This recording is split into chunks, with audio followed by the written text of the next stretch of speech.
কিস্তি নেন, কিস্তি কর, হারাম কর, কি করছেন? মরতেন না? কবরে যাবেন না? তোমরা যারা এক ওয়াক্ত নামাজ পড়ো নাই বাবা, এই আব্বা, আজকের সারা দিন যারা এক ওয়াক্ত নামাজ পড়লা না, আবার রাতভর যারা নারী ছবি উলঙ্গ দৃশ্য দেখো, তো প্রতিবার নর্তকী দেখলে, হারাম ছবি দেখলে বীর্যপাত হয়, শরীর নাফাক হয়। আর আল্লাহর নবী বলছে চোখ দিয়া হারাম ছবি দেখলেও জিনা, দিল দিয়া ভাবলেও জিনা, আর নিজের হাত লজ্জাস্থানে ব্যবহার করে নাপাক নষ্ট করলে তাও জিনা। আর আল্লাহর নবী বলছে এই জিনাকার, এই ব্যভিচারী, মালউন, অভিশপ্ত। নবীজি বলছে যে জিনা করে সে মুমিন থাকে না। লা ইয়াজনি জানি হিনা ইয়াজনি ওয়া হুয়া মুমিন। সারাদিনে এক ওয়াক্ত নামাজও পড়লা না, রাতভর ছবি নারী অস্থি দৃশ্য দেখে শরীর নাপাক করে এই যে শুয়ে রইলা, যদি আর ঘুম না ভাঙে, এই রাত যদি আর ভোর না হয়, হ্যাঁ, তো তোমার মৃত্যু কিসের উপরে হইল? তো তোমার আখিরাত কি হবে? আমার একজন আপনজন এরকম, উনি ভালো মানুষ ছিলেন, কিন্তু এই রাত্রিবেলা দরজা বন্ধ কইরা, লাইট বন্ধ কইরা স্বাভাবিকভাবে ঘুমাইছেন। সকালবেলা দরজা খুইল্লা ভাঙ্গা দেখছে উনি ঘুমের মধ্যেই মরে আছে। দুনিয়াবি পরিচিতি, সুখ্যাতি, জনপ্রিয়তা, পদ পদবি, এগুলো দুনিয়াবি ধোঁকা। এগুলো দুনিয়া যাদের দরকার, ক্ষমতা যাদের দরকার, দুনিয়ায় যারা মাতবরি করতে চায় তাদের লাগবে এগুলো। আখিরাতের জন্য এগুলার 2 পয়সারও কোনো মূল্য নাই। বরং আখিরাতে ঈমান, আমল, সেজদা, তাকওয়া, গুনাহমুক্ত জীবন, এটারই দাম, এটারই দাম। ইয়াউমা লা ইয়ানফাউ মালুন ওয়ালা বানুন। আল্লাহ তাআলা কোরআনে বলছেন সেদিন আখিরাতে কোনো মাল কোনো উপকারে আসবে না, সন্তানাদিও কোনো উপকারে আসবে না। ইল্লা মান আতাল্লাহা বিকলবিন সালিম।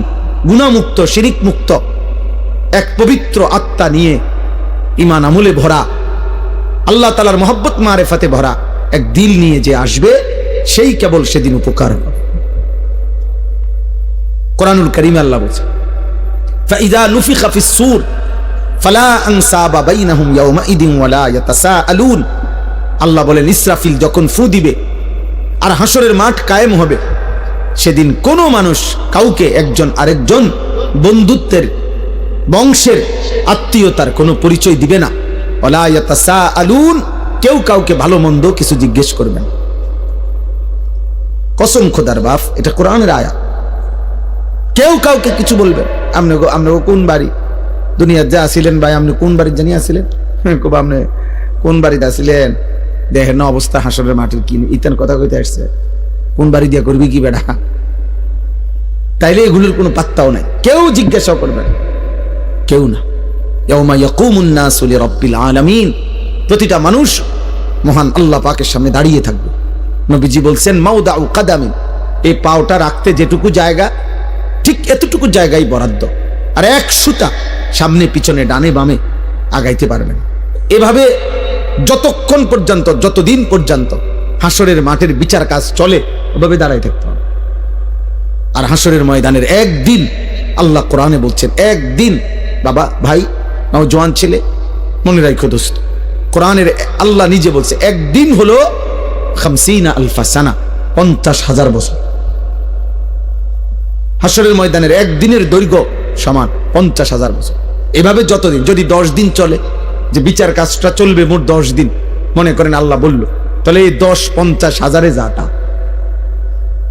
এবার আমনে সিরিয়াল পরে যখন তখন, হ্যাঁ, পুরাটা সময় 50,000 না, একদিন 50,000, একদিন। ফাকাইফা তাত্তাকুনা ইন কাফারতুম ইয়াওমান ইয়াজআলুল বিলদানা শিবা। কোরআন শরীফে আল্লাহ বলছে, বান্দা তুমি এই যে নাফরমানি করছো, প্রতিনিয়ত চুরি, ডাকাতি, জিনা, ব্যভিচার, মদ, জুয়া, সুদ, ঘুষ, আহা, এক ওয়াক্ত নামাজ পড়ছো না বান্দা, সারাদিন চলে যায়, 5 ওয়াক্ত নামাজ, একটা সিজদাও দাও না, 365 দিনের এক বছরে কোনোদিন ফজরের নামাজ জানো না মুসলমান, কখন ওয়াক্ত হয়, কখন সূর্য ওঠে, কখন সুবহে সাদিক হয়। আল্লাহ বলেন এই যে নাফরমানি করছো বান্দা, কুফর করছো, শিরিক করছো তোমরা, আমার সেই হাসরের দিন কেমনে বাঁচবা, যেদিন একদিনে আল্লাহ বলছে কোলের বাচ্চা একদিনের কষ্টে, যন্ত্রণায়, পেরেশানিতে বুড়া হয়ে যান। খোদার কসম, কোরআন শরীফের আয়াত। ইয়াউমা ইয়াজআলুল বিলদানা শিবা, একটা ছোট্ট মাসুম বাচ্চা সেদিন একদিনেই বুড়া হয়ে যাবে। আমার কাছে কিতাব আছে, মৌত কে পুর আসরার ওয়াকিআত, উর্দু কিতাবে মোটা, আমি পড়ছি। সেখানে ঈসা আলাইহিস সালাম আল্লাহর হুকুমে তিনি মানুষকে কবর থেকে তুলতে পারতেন, এটা ওনার একটা মুজিজা ছিল। তো ঈসা আলাইহিস সালাম একদিন নূহ আলাইহিস সালামের একজন বংশধর ওনাকে কবর থেকে উঠাইছিলেন। উঠাইয়া দেখছেন, তো ওনাকে জিজ্ঞেস করছেন, আপনি পৃথিবীতে কতক্ষণ ছিলেন? বলছে 450 বছর। তো বলছে, আপনার চুল দাড়ি সাদা হয়েছে কখন? ওই কিতাবে লিখছে, নূহ আলাইহিস সালামের বংশধর বলছে, হে নবী ঈসা, 450 বছর দুনিয়ার হায়াতে কোনোদিন আমার চুল দাড়ি সাদা হয় নাই, কিন্তু শুধু কেবল মালাকুল মউত আজরাইল যখন জান কবজ করে ওই মুহূর্তে যে মৃত্যুর যন্ত্রণাটা হয়েছে, ওইটুকু যন্ত্রণায় ওই কয়েক মিনিটেই আমার 450 বছরের কালো চুল সাদা হয়ে গেছে। ওয়াজাআত সাকরাতুল মাউত বিল হক, আল্লাহ তাআলা কোরআনে বলছে, বান্দা সত্য সত্য মৃত্যুর যন্ত্রণা আসবে, বান্দা সে বড় কঠিন বান্দা। ঈমানদার হইলে তো সহ্য করার ক্ষমতা থাকবে, কিন্তু নাফরমান হইলে 900 বছরের সুখ এই 1 সেকেন্ডের মৃত্যু যন্ত্রণা ভুলিয়ে দেবে। কিতাবের মধ্যে আছে, আমরা নিজে পড়ছি, নবীজির একজন বিখ্যাত সাহাবী আমর ইবনুল আস, অনেক বড় একজন সাহাবী ছিলেন রাদিয়াল্লাহু তাআলা আনহু। উনার মৃত্যুর পূর্বে উনার সন্তান আব্দুল্লাহ, তিনি উনার আব্বাকে জিজ্ঞেস করছিলেন, এই সাহাবীকে, যে আব্বা, এই মুহূর্তে আপনি নবীর শ্রেষ্ঠ সাহাবী, বড় সাহাবী, আপনি মিশর বিজয়কারী সাহাবী, এই সাহাবী মিশর বিজয় করেছিলেন, আপনি এই মুহূর্তে মৃত্যুর পূর্বে আপনার সাকরাতুল মাউত, মৃত্যুর যন্ত্রণাটা কেমন হচ্ছে, আপনি একটু বলবেন? তখন ওই বাবা নবীর সাহাবী ওনার সন্তানকে বলতেছিলেন, ইয়া বুনাইয়া কাআন্না জিবালাদ দুনিয়া আলা সাদরি, হে আমার সন্তান, কসম খোদার বাপ, আমার মনে হচ্ছে মৃত্যু যন্ত্রণার এই মুহূর্তে পৃথিবীর সমস্ত পাহাড় আমার বুকের উপরে চাপ দিয়ে রাখছে। ওই ছেলে, ওই ওঠো, মোবাইল বন্ধ না করতে বলে সরে যাও, ওঠো তো, এটা ধরে রাখছো কেন? বন্ধ করলে তো তুমি পকেটে নাও, এটা এটা এমনি দ্বারা কি বোঝা যায় না এটা যে তুমি নিজে নিজে কথা শুনলা কেন? জি মা, আমার এটা ইচ্ছা করে আমি কষ্ট দিই, হয়তো ধমকটা দিলাম, এটার উদ্দেশ্য ভাইয়া তোমার ফায়দা, তুমি তাকায়া শোনো, দেখবা ফায়দা হবে। এ তো মালিকের কথা, রবের কথা, আল্লাহর ওয়াদা, এটা ফাসতামিউ লাহু ওয়া আনসিতু, আদেশ। আল্লাহ বলছে, আমার বান্দা আমার কথা মনোযোগ দিয়ে শোনো, চুপ থাকো, লাআল্লাকুম তুরহামুন, আমি আল্লাহ ওয়াদা দিলাম তৎক্ষণাৎ তোমার উপরে রহমত বর্ষিত হবে। কসম খোদার, এটা কোরআন শরীফের আয়াত। আল্লাহ বলছে, আমার কথা যখনই বলা হয় তুমি চুপ থাকবা, মনোযোগ দিয়ে শুনবা, তোমার উপরে রহমত বর্ষিত হবে। রহমত বর্ষিত হবে মানে আল্লাহ তোমাকে আমলের তৌফিক দিবে, আল্লাহর কথা মানার যোগ্যতা দিবে। আগে দেখবেন এই আপনাদের আমলে, মুরব্বীদের আমলে, আগে যখন ওয়াজ করতো হুজুররা, মুরব্বী হুজুররা আমাদের, ওনারা বলতো কথা, বয়ান কুদ্দুর ফর করে কইতো, গভীর মনোযোগ কইতো না, কথা দিলের কান দিয়ে শুনেন, আগে এটা বলতো, মানে মনোযোগ দিয়ে শুনেন আল্লাহর কথা। দোস্ত, একদিনে সবাই বদলাবে না, একদিনে কেউ জুনায়েদ বাগদাদি হয় না, একদিনে কেউ বাইজিদ বোস্তামি হবে না, উনি নিজেও একদিনে হয় নাই। বাইজিদ বোস্তামি একদিনে বাইজিদ বোস্তামি হয়ে গেছে, আব্দুল কাদের জিলানী একদিনেই এত বড় আউলিয়া হয়ে গেছে। তাইলে ওনারাও মেহনত করছে, ওনারাও রাতের পর রাত, দিনের পর দিন আল্লাহকে ডাকছে, কানছে, চোখের পানি ফেলছে, তো বিনিময় আল্লাহ তাআলা তাদেরকে সাইয়্যিদুল আউলিয়া বানায় দিছে, আউলিয়াদের সরদার বানায় দিছে। এজন্য আল্লাহর কথা দিল দিয়া শুনলে ভালো। তোমরা অনেক ছেলে আছো যারা কোনোভাবেই মনে করতেছো বাবা, কোনোভাবেই আল্লাহর কথাকে পাত্তা দাও না। মনে রাখো আব্বা, এটা বাস্তব কথা হইলো, এটা তোমার কিন্তু সুখের চিহ্ন না, তোমার উপরে আল্লাহর লানত, বদনসিব।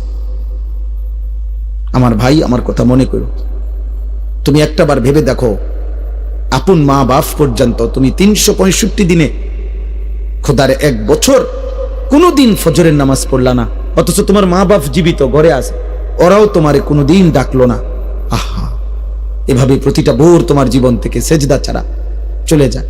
অথচ কিতাবের মধ্যে আছে এই সকালবেলার কুত্তা আল্লাহর কাছে বলে, মাওলা এই চোখে যেন আমি প্রথম কোনো বেনামাজিকে না দেখি। তোর মতো নাফরমান কুত্তাও দেখতে চায় না, তোরে কুত্তা ঘৃণা করে। কুত্তা কার জন্য সাজলি বেটা? কি এর পাউডার লাগাইছো, কিসের চুলের ফ্যাশন করছো? কে দেখে তোমাদের এই চুল চেহারা? তোমার সমবয়সী কিছু অসৎ বন্ধু ছাড়া, তোমার সময় না তোমার লগে ঘুরে গাড়ে এরকম কিছু ফালতু ছেলে ছাড়া তোমার চুল চেহারার প্রশংসা কোনো ভদ্রলোক, কোনো ইমানদার জীবনে করছিল? তোমার বিবেক থাকলে কও। একটা ছেলে বলো পৃথিবীর কোন সভ্য মানুষ, ভদ্র মানুষ, যে বাবা তোমার এই চুল দেখে মনে হইতেছে তুমি একটা নেককার ছেলে, তোমার চেহারা দেখে মনে হইতেছে তুমি একটা ভালো বংশের ছেলে, তাইলে তোমার এই অসৎ চেহারা তো তুমি তোমার বাপকে অপমান করলা। কিরে তুই কোন ঘরের পুত্রে, তোর দেখতে ফুটটা ঘরের মতো লাগে?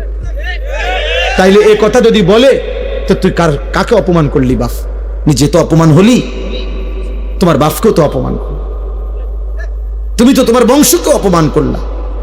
কোন বিবেকবান তো তার ইজ্জত নষ্ট করে না, সম্ভ্রম নষ্ট করে না।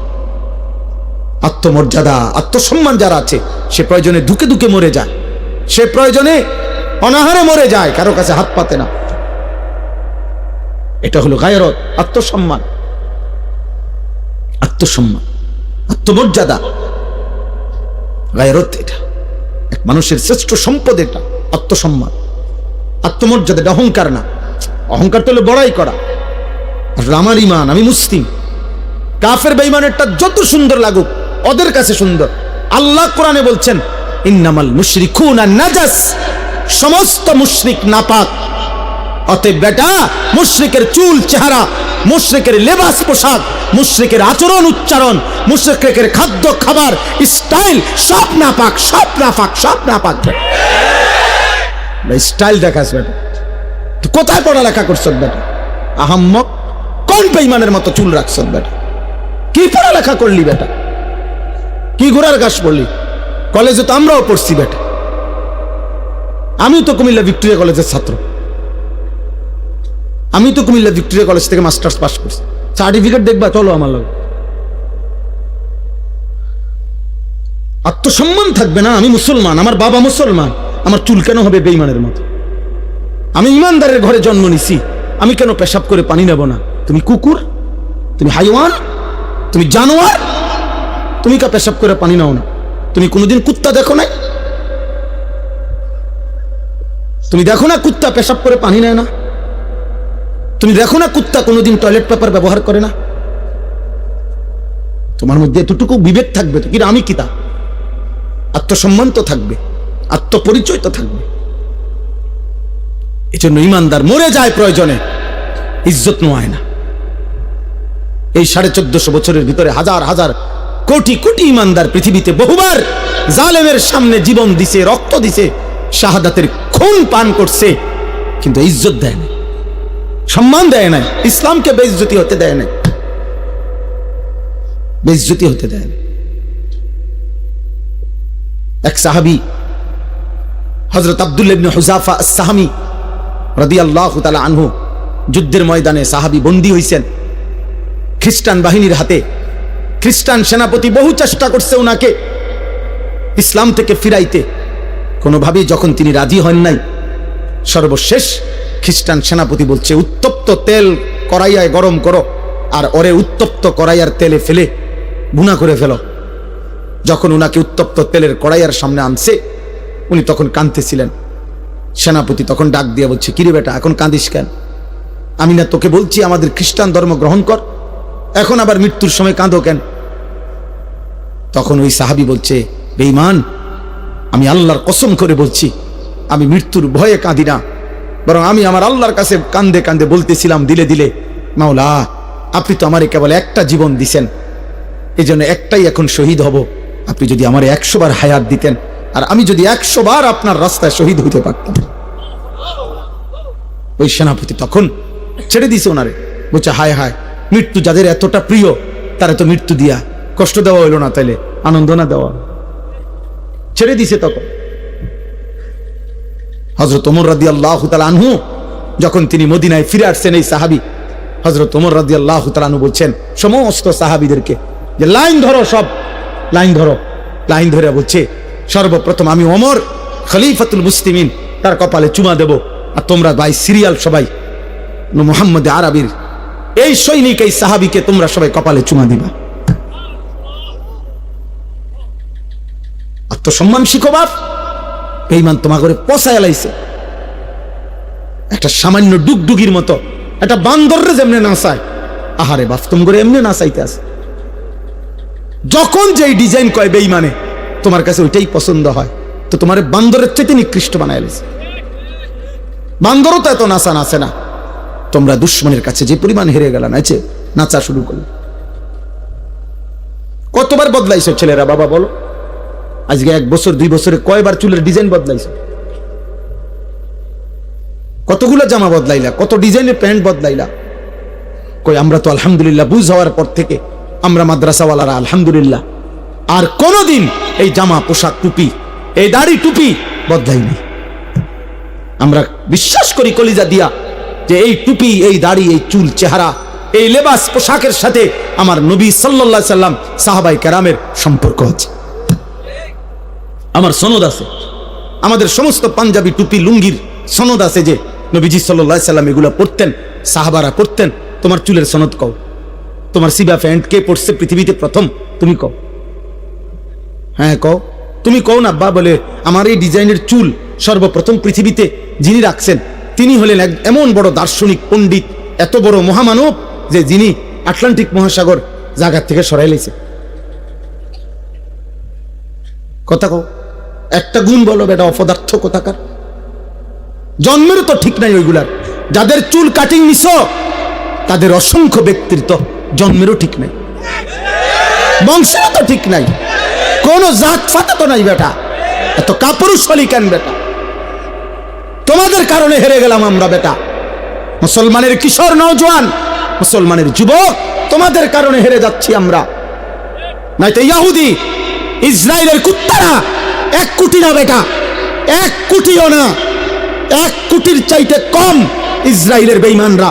গোটা ইসরায়েলের জনগোষ্ঠী 1 কোটি নয়, 92 থেকে 97 লাখ মাত্র। মাত্র 1 কোটি না, 1 কোটি বেঈমান। তাদের সকলেও এতগুলো 1 কোটি মানুষ, আর আমরা 250 কোটি ইমানদার। আমরা কেন হেরে গেলাম বারবার? আমাদের পূর্বপুরুষরা তো আমাদেরকে লজ্জা দিবে। এই বাবা, আমাদের যেই 14 বছরের সাহাবী যুদ্ধের ময়দানে শহীদ হয়েছিলেন, 15 বছরের সাহাবী শহীদ হয়েছিলেন, ওরা তো হাসরের দিন তোমাদের লজ্জা দিবে। বলবে হে নওজোয়ান, আমি তো এই বয়সে আল্লাহর জন্য জান দিছিলাম, তুমি কেমনে নারীর পিছনে জীবন শেষ করে দিলা? কি মনে হয় সেই বদরের যুদ্ধের ওই 2 কিশোর মাআজ এবং মুআউযিজ, যে 2 কিশোর আবু জেহেলকে হত্যা করছে, ও তোমার সামনে দাঁড়াইয়া বলবে না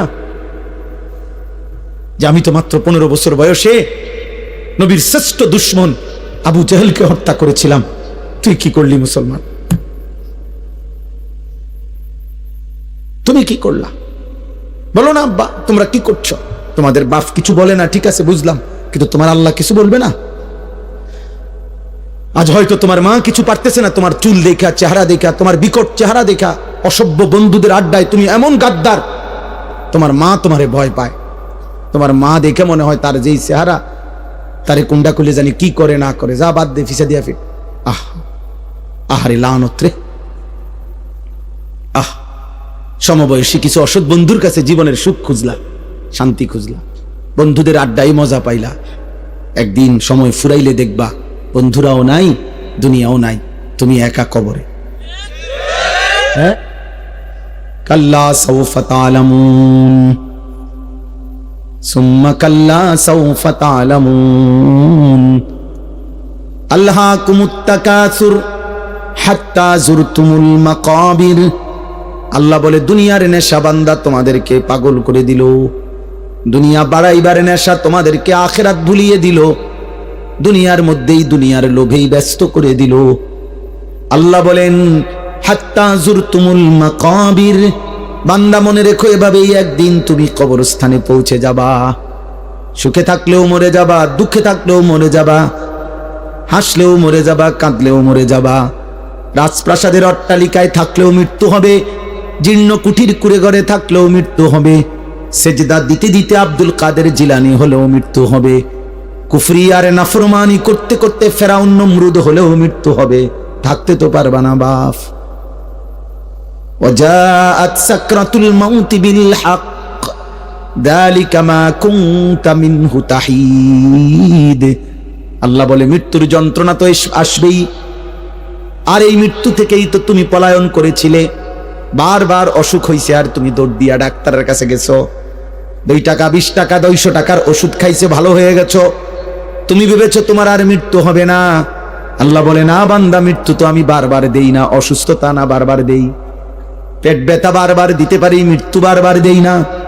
জ্বর সর্দি বারবার হয়, মৃত্যু বারবার হয় না। মৃত্যু তো একবারই হয়। মৃত্যু থেকে যদি 2 বার 4 বার বাইচা যাইতা তাইলে না তুমি নিশ্চিত হইতা। জ্বরের থেকে না বাঁচছ, সর্দি থেকে বাঁচলা, মৃত্যু থেকে তো বাঁচো নাই। তাইলে তুমি অহংকার করছো কেন?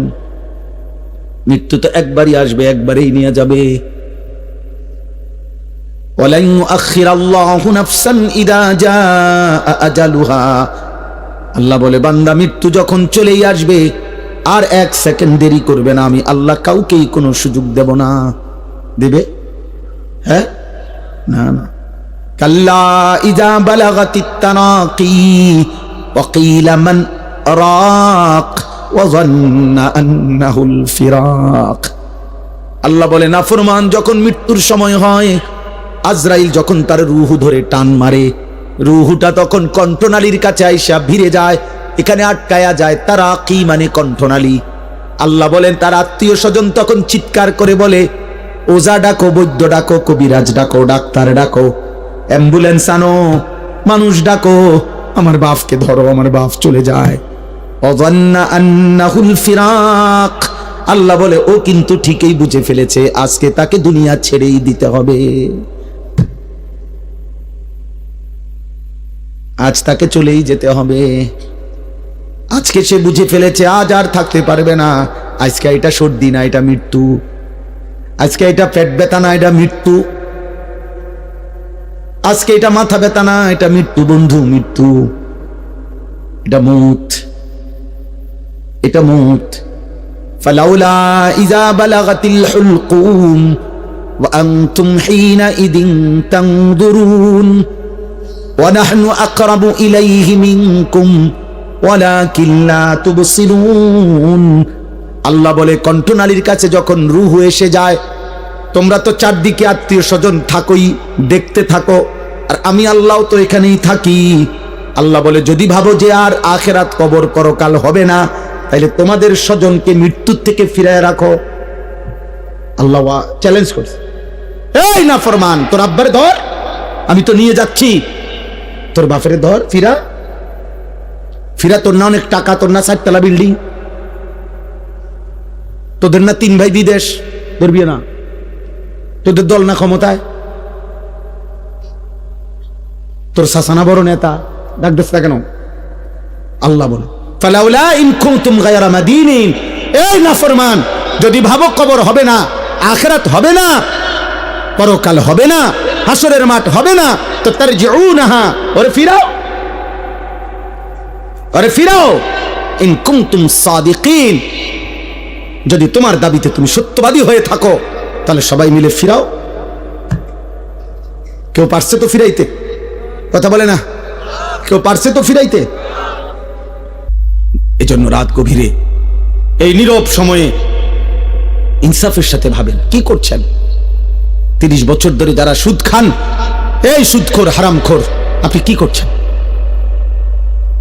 বছরের পর বছর যারা কিস্তি নেন, কিস্তিখোর হারামখোর, কি করছেন? মরতেন না? কবরে যাবেন না? তোমরা যারা 1 ওয়াক্ত নামাজ পড়ো নাই বাবা, এই আব্বা, আজকে সারা দিন যারা 1 ওয়াক্ত নামাজ পড়লা না, আবার রাতভর যারা নারী ছবি, উলঙ্গ দৃশ্য দেখো, তো প্রতিবার নর্তকী দেখলে, হারাম ছবি দেখলে বীর্যপাত হয়, শরীর নাফাক হয়। আর আল্লাহর নবী বলছে চোখ দিয়া হারাম ছবি দেখলেও জিনা, দিল দিয়া ভাবলেও জিনা, আর নিজের হাত লজ্জাস্থানে ব্যবহার করে নাপাক নষ্ট করলে তাও জিনা। আর আল্লাহর নবী বলছে এই জিনাকার, এই ব্যভিচারী, মালউন, অভিশপ্ত। নবীজি বলছে যে জিনা করে সে মুমিন থাকে না। লা ইয়াজনি জানি হিনা ইয়াজনি ওয়া হুয়া মুমিন। সারাদিনে এক ওয়াক্ত নামাজও পড়লা না, রাতভর ছবি, নারী, অস্থি দৃশ্য দেখে শরীর নাপাক করে এই যে শুয়ে রইলা, যদি আর ঘুম না ভাঙে, এই রাত যদি আর ভোর না হয়,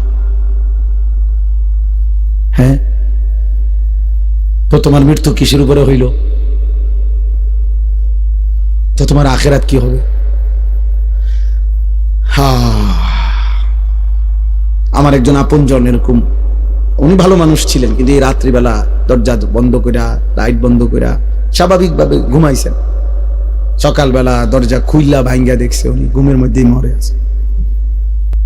এমনি ছাড়াও কোনো দিন কোনো দুশ্মনের আঘাতে, মিজাইলে, এরকম কত ফিলিস্তিনি বাচ্চা, কত গাজার বাচ্চা, গাজার মা, গাজার বোন, কত ইমানদার ঘুমের মধ্যে বোমার আঘাতে, মিজাইলের আঘাতে উড়ে যায় না? কথা বলে না? তেমন আর কারো উপরে হইতে পারে না। এই জন্য বন্ধুদের খপ্পরে পড়ে নষ্ট হইও না বাপ। অসৎ বন্ধু, অসৎ বন্ধু তোমার হাসি দিয়া দুর্বল করে দিবে।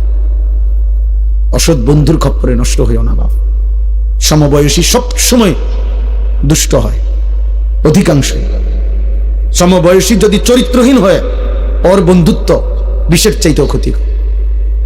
তোমার সামান্য আর কি, ওই যদি বেনামাজি হয়, ওই যদি চরিত্রহীন হয়, লম্পট হয়, তাহলে ও তোমার শেষ করে দিবে।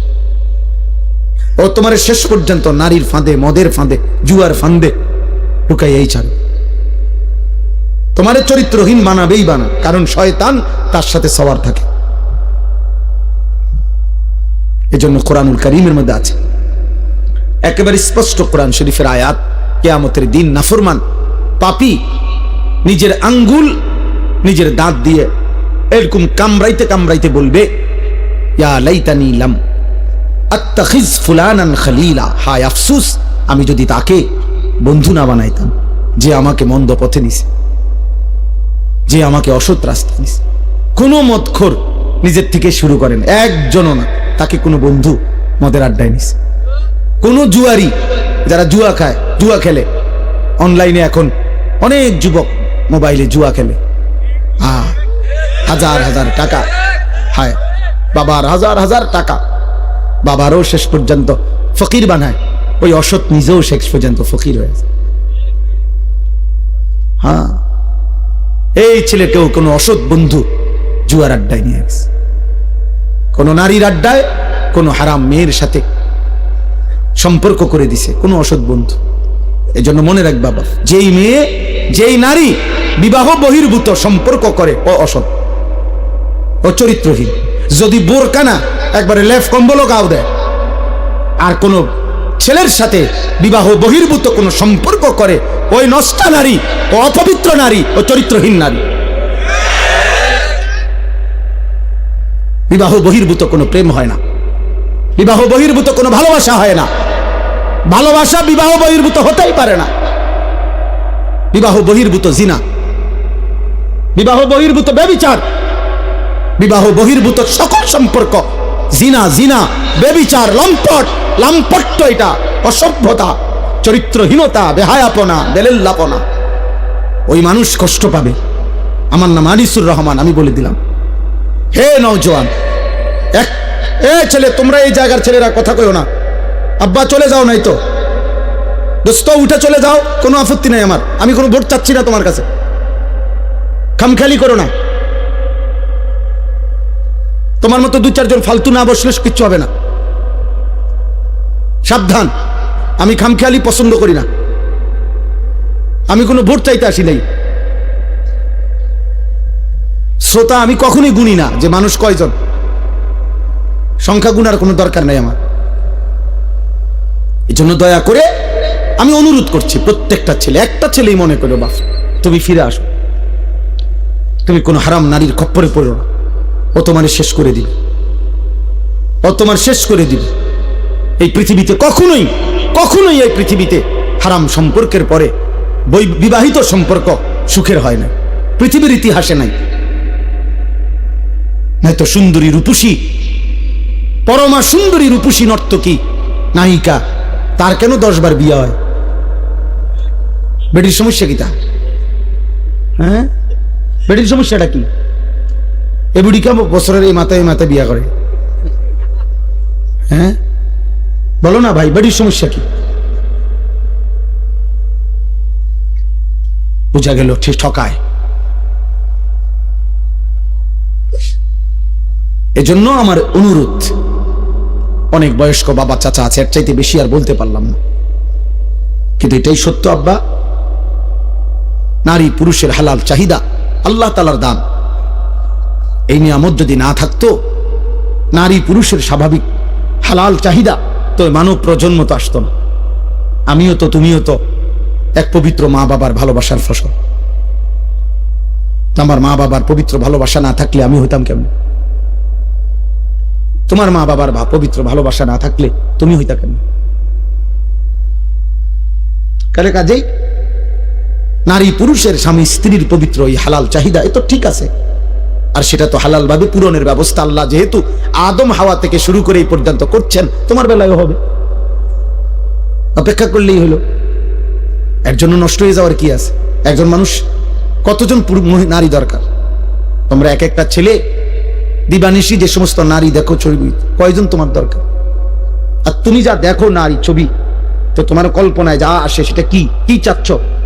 অশ্লীল ছবি দেখে, বেহায়া নারী, রাস্তার বেপর্দা নারী দেখে তুমি কি চাও? তার থেকে চাচ্ছটা কি? জিনা। সুযোগ চাচ্ছ যদি বেবিচারের সুযোগ পাইতা, জিনার সুযোগ পাইতা যদি, তো ঠিক আছে, জেনা হলো, এরপরে যদি সন্তান হয় তো ওর পরিচয় কি হবে? এরপরে যদি পৃথিবীর অন্য কোনো কাজ করো, তো হৃদয়ের মধ্যে বিবেকের দংশন থাকবে না, আমি কি অপরাধ করলাম?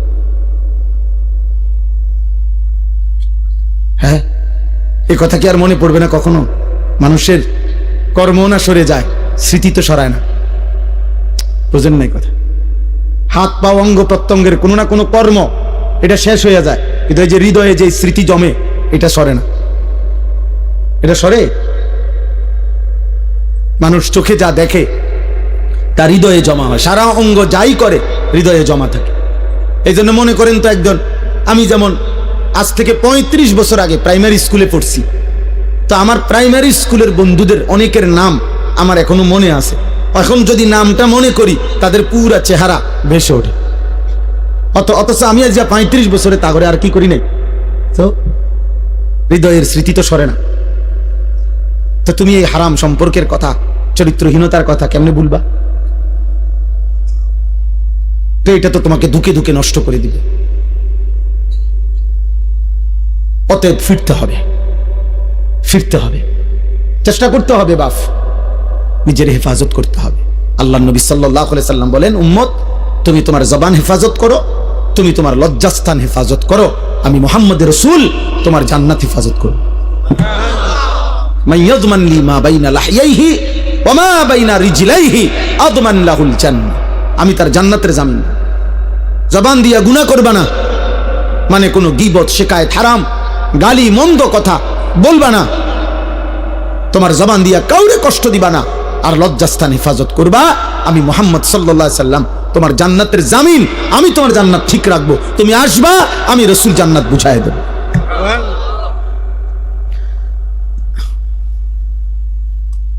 আল্লাহ তাআলা আমাদেরকে তৌফিক দান করেন। বাবারা, আপনাদের সন্তানদের উপর আপনারা রহম করেন, আপনাদের ছেলে মেয়ের দিকে আরেকটু যত্নবান হন।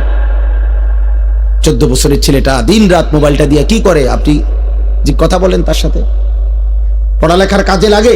এসএসসি পরীক্ষা ছেলেটার রাত 12টার পর থেকে সকাল পর্যন্ত কি করে? ওই সময় মোবাইলটা আলাদা করেন, পরে জিজ্ঞাসা করেন যে বাবা রাত 12টার পর থেকে সকাল 8টা পর্যন্ত স্কুলের কি কাজ? আপনি সিরা খান, আপনি বোঝেন না? হ্যাঁ, সবই বোঝেন। আসল কথা হলো, উনি সিদ্ধান্ত নিছে ফুত আমার আখিরাতের জন্য, ফুত হলো আমার পয়সা কামানির এটিএম বুথ। একটু গাছে গোটা হইলে বিদেশ ফাটাই দেবো, টিয়া ফাটাইবো, বিল্ডিং হইব, জমি কিনবো, তার চাচায় জমি বেছে, জ্যাঠায় জমি বেছে, সবসময় টেহা মিল না রাখলে অন্য মানুষের কাছে বেচে লাগবো। বুঝেন নাই? লুভি লুভি লুভি। পড়লে পর, না পড়লে বিদেশ যা, না পড়লে কিতা করবি ক, একটা লাইন ফাইন কর, মানে টাকা, মানে হলো কি টাকা, সম্পদ, দুনিয়া। দুনিয়া তো শুধু দুনিয়া না বুঝাইলেন, ছেলে মেয়ে বউ বাচ্চা নাতি নাতনি দিয়া দালান বিল্ডিং ঘর বাড়ি পরিবারের এই টাকা পয়সার না বুঝ দিলেন, আখিরাত পেয়ে গেলেন, পরকাল পেয়ে গেলেন। অতএব বুঝাপড়া করে। যদি বলেন না হুজুর বিদেশ আমি দুনিয়ার জন্য পাঠাই নাই, আখিরাতের জন্য পাঠাইছি, তো ও আপনি দেখেন নাই আজকে 16 বছর বয়সে এক ওয়াক্ত নামাজ পড়ে না, ওর সাথে যে কোনো বুঝাপড়া করলেন না। কথা বলেন, আমরা সিরা খাই, আমরা বুঝি না। মনে রাখবেন, আমার বাবা রাগ হবেন না, হিসাব আমার কাছে দিলে হবে না। আমার লগে জোরাতালি কথা কবেন, মসজিদের ইমাম সাহেবরে একটা তেল জাল দিয়ে বুঝাই লাইবেন, আখিরাত কি ইমাম সাহেবেরই হিসাব নিব? কথা বলে না, বিচার করবে ইমাম সাহেব, খতিব সাহেব, এই বক্তা কে? মহান আল্লাহ। তো উনারে কেমনে বলবেন? আমনে বুঝাইন, উনারে কেমনে বুঝ দিবেন? দুনিয়াবি কথা, এই সামান্য 900 কথা। অনেক বয়স্ক লোক আছে, হ্যাঁ হুজুর কন দ, বালা বালা কথা বুঝি দ, কইলে তো বালা ছিল, মাইনলে তো বালা ছিল, হ্যাঁ মাইনলে পারি না, আসলে কিতা করতাম, যায় জামেলা একেবারে বেশি বেজাল হুজুর। থাক, কিছু মনে করেন না, বা আলাপ করেন আপনি মস্কারি। হ্যাঁ, আখিরাত আপনি মস্কারি মনে করছেন চাচা, আপনি ইমাম সাহেবের ফেরেশতা এক কথা মনে করছেন। কি ভাবছেন আখিরাত? আখিরাত এত মামুলি?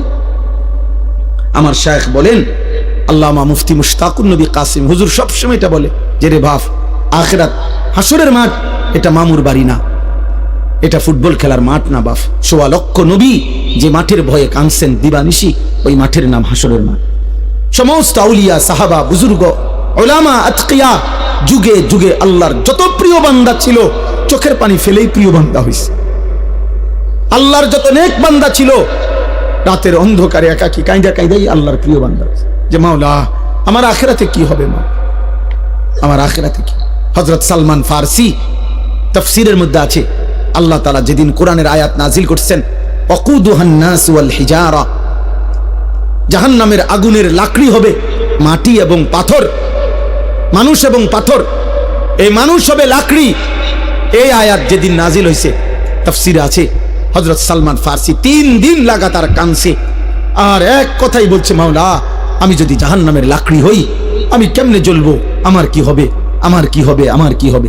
3 দিন পরে নবীজি শুনে সালমান ফারসিকে সান্ত্বনা দিয়ে বলছে, সালমান তুমি কেঁদো না, আমি মুহাম্মদ সাল্লাল্লাহু আলাইহি সাল্লাম, আমি সাক্ষ্য দিচ্ছি জান্নাত তোমার জন্য অপেক্ষা করছে। এই ছিল সাহাবাদের আখিরাতের ভয়। অতএব সবাই ভাবেন, অভিভাবক যারা আছেন একটু সচেতন হন। আমরা মুসলিম অভিভাবক, আপনি শুধু বাবা মা না, আপনি মুসলমান মা বাবা। মুসলিম মা বাবার দায়িত্ব ঈমান, আমল, আখলাক, বিবি বাচ্চার চরিত্র। আপনি কাঁদেন, আপনি ফজরের নামাজের সময় দাঁড়ায় থাকেন, আপনার স্ত্রীকে উঠান, আপনার ছেলে মেয়েকে উঠান, প্রয়োজনে পানির ছিটা ফাটা দেন, প্রয়োজনে যুদ্ধ করেন, প্রয়োজনে কষ্ট করেন, গালি শুনেন, ধমক শুনেন। বাচ্চা নারাজ হবে, কি হয়েছে নারাজ হইল? 16 বছরের ছেলে আপনার উপরে নারাজ হইয়া কি করবো? আপনার কোপ দিয়ে হালাই দিব, তাইলে 16 বছরের এই নাফরমান রাগ করলে করবে এটা কি? ও বাড়ির থেকে বাইরে যাবো, তোরা বের করে দেন, যা বেটা নাফরমান বেটা, তুই যে তোমার আল্লাহর দুশ্মন, তুই যে তোমার মালিককে সাজদা করতে চাস না, তোর মতো গাদ্দারের ঘর আমি করব কেন বেটা? তোর মতো নাফরমানের জন্য আমি পয়সা রোজগার করব কেন বেটা? বাইরে বেটা তুই। আপনি দেখেন না ও বাইরে কিছে, আপনি মরে যাবেন। ঠিক মতো শেষ বয়সে 3 বেলা খানা পাইলে কেউ মরে না। কথা বলে না কেন? ঠিক মতো ভাত খাইলে বুড়া মানুষ মরে না, বিল্ডিং হইলে আর বুড়া মানুষ মরে না, ফুট 3 জন বিদেশ গেলে বুড়া মানুষ আর মরে না, বাড়িতে কোনো অভাব না থাকলে বুড়া মানুষ আর মরে না। তো এবারটা মরে কা? আপনি মরেন কা? আপনার তো কোনো অভাব নাই, আপনি মরছেন কিতেন? আপনার না 3 ফুট বিদেশ, আপনি কা মরলেন? অতএব সাফ সাফ, খুব বেশি পেরেশানি আমাদের, আপনাদেরকে কষ্ট দিচ্ছি, বসায় রাখছি। আমার বাবা পেরেশানিটা বেশি। সারা পৃথিবী জুড়ে, সারা দেশ জুড়ে, প্রতি ইঞ্চি মাটিতে ঈমান ইসলামের বিরুদ্ধে, মুসলিম কিশোর যুবক, মুসলিম সম্প্রদায়ের বিরুদ্ধে সকল ধর্মাবলম্বীরা, বিধর্মীরা প্রতিনিয়ত সর্বোচ্চ রকমের ষড়যন্ত্র করছে। আপনারা জানেন না, পাগল হয়ে গেছে বেঈমান।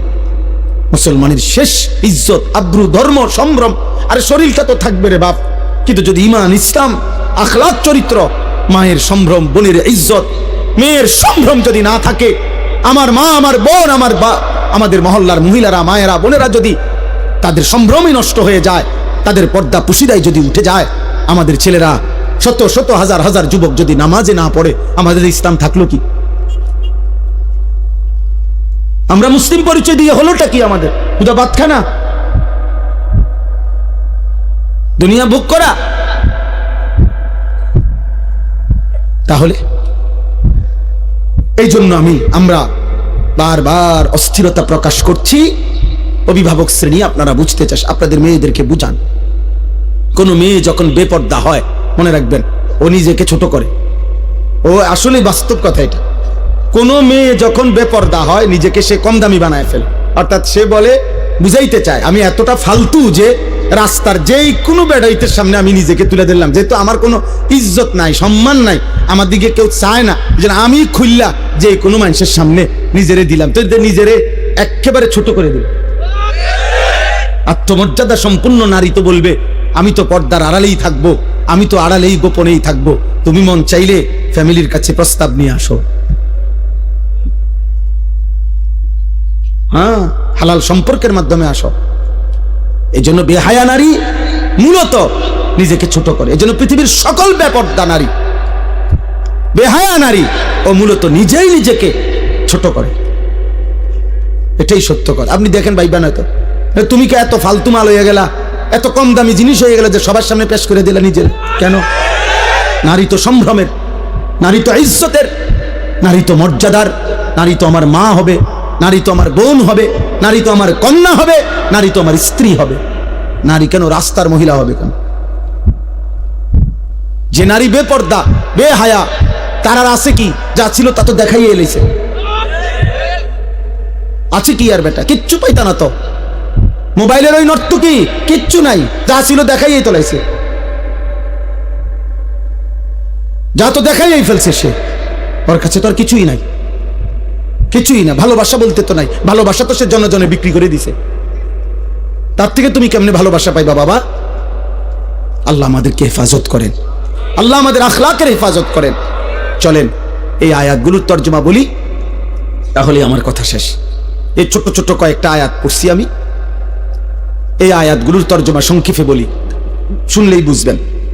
আল্লাহ তাআলা বলেন, আয়াহসাবুনা আন্নামা নুমিদ্দুহুম বিহি মিন মালিন ওয়া বানিন। এই আর 5-7 মিনিট, আমার হিসাব আছে 11:49 বাজে, ইনশাআল্লাহ 12টার ভিতরেই শেষ। আল্লাহ তাআলা বলেন, আমি যে কিছু মানুষকে কিছু অর্থ সম্পদ, সন্তানাদি, দুনিয়াবি সম্পদ দিচ্ছি, টাকা পয়সা, ঘর বাড়ি, দালান, বিল্ডিং, জায়গা জমি, ক্ষেত খামার, অর্থ বিত্ত, স্ত্রী সন্তান, পরিবার পরিজন, এই যে দুনিয়ার এগুলো দিলাম, আল্লাহ বলেন এগুলা পেয়ে আমার কিছু বান্দা ভাবছে, নুসারিউ লাহুম ফিল খায়রাত, আমি তাদেরকে কল্যাণের উপরে রাখছি, আমি তাদের উপরে রাজি খুশি হয়ে গেছি। বাল্লা ইয়াশউরুন, আসলে তারা বুঝে নাই যে দুনিয়া যদি আমি কাউকে 1000 বারও দেই, এটা আমার সন্তুষ্টির চিহ্ন না। এটা আমার কি না? কথা বলেন না, সন্তুষ্টির চিহ্ন। কাউকে আল্লাহ শুধু দুনিয়া দিলে এটা আল্লাহ রাজি খুশি তার উপরে, এ কথার প্রমাণ নয়। তাইলে তো আল্লাহ কাফের মুশরিকদের উপরে বেশি রাজি খুশি। অগরে আল্লাহ আমাদের চাইতে দুনিয়া বেশি দিছে না? কথা বলে না কেন? তাইলে আমাদের দেশের 4 তলা বিল্ডিং আমরা তারে বড় বড় লোক মনে করি, আর ইউরোপ আমেরিকাতে 4 তলা বিল্ডিং এ ছাগলও ফেলে না। আমাদের দেশের এক রুমে এসি লাগাইলে উনি বড় লোক, ইউরোপ আমেরিকার মধ্যে কুকুরের খামার, শুকরের খামার, পশুর খামার যেখানে, ওইটাও সেন্ট্রাল এসি। বুঝেন নাই? ওইখানে প্রাইভেট কার দিয়া ছাগলের ঘাস টানে, প্রাইভেট কার দিয়া। আমি যেখানে মাদ্রাসা, আমার ক্যান্টনমেন্ট ময়নামতি, আমার মাদ্রাসার পাশে এক প্রবাসী আছে, অস্ট্রেলিয়া থাকে। উনি বলছে, আপনি এখানে কি করেন? আব্দুল মুমিন ভাই শুনে না, উনি কইলে আমারে, আমি অস্ট্রেলিয়াতে হেলিকপ্টার দিয়ে সার দেই। কসম আল্লাহর, কোরআন শরীফ আছে। হেলিকপ্টার দিয়ে কি দেয়? খেতে খেতে, মানে এত বড় প্রজেক্ট এমনি সার দেওয়া সম্ভব না। হেলিকপ্টার দিয়ে কি দেয়? সার দেয়। তো আমরা দেশে কোন বছর হেলিকপ্টার দিয়ে সার দিব? আজকে এখন কত সাল? 2025। একটা আইডিয়া করেন না, বোঝো নাই ভাই? আমরা কোন বছর দিব? তে বেটা হেলিকপ্টার দিয়ে সার দেয় বলে, কি কয়? আমার এক প্রবাসী আছে জাপানি, উনি কইতেছে হুজুর আপনার এই সমস্ত প্রাইভেট কার দিয়া ছাগলের ঘাস টানে। ছাগলের ঘাস। আরে দুনিয়া আল্লাহ তাআলা বেঈমানকে বেশি দিবে, এটা আল্লাহর ওয়াদা। ওয়াজারনি ওয়াল মুকাদ্দিবিনা উলিন নি'মাতি ওয়ামাহিলহুম কালিলা। আল্লাহ বলছে কিছু সময়ের জন্য মিথ্যাবাদী নাফরমান পাপীদেরকে দুনিয়া একটু দাও, দেও বান্দা, মাইতো না, দাও।